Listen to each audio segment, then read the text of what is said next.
Umabot po sa 38 lugar sa Luzon ang binaha dahil po sa malakas na ulan na dulot po ng southwest monsoon o yun pong habagat at ang bagyong Bising. Ayon po kay Office of Civil Defense o OCD Officer in Charge, Assistant Secretary Bernardo Rafaelito Alejandro IV, wala namang naiulat na nasugatan o nasawi dahil po sa baha. At sa ngayon, binabantayan ng ahensya ang sitwasyon sa Pangasinan dahil po sa posibilidad ng pag-apaw ng Agno River. Sa ulat naman ng National Disaster Risk Reduction and Management Council o NDRRMC, nasa 82,548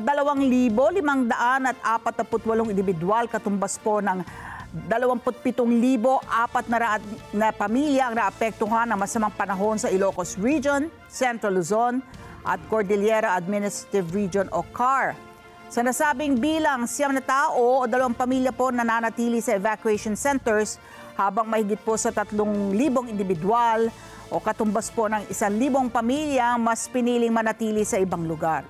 Sa Ilocos Region, mahigit po sa 600 pamilya apektado ng baha at abot po sa 12 pamilya inilikas. Samantala sa Zamboanga City, nagsimula na ring lumikas sa mga residente sa ilang lugar matapos sa umapaw ang mga ilog, partikular na ang Tumaga River.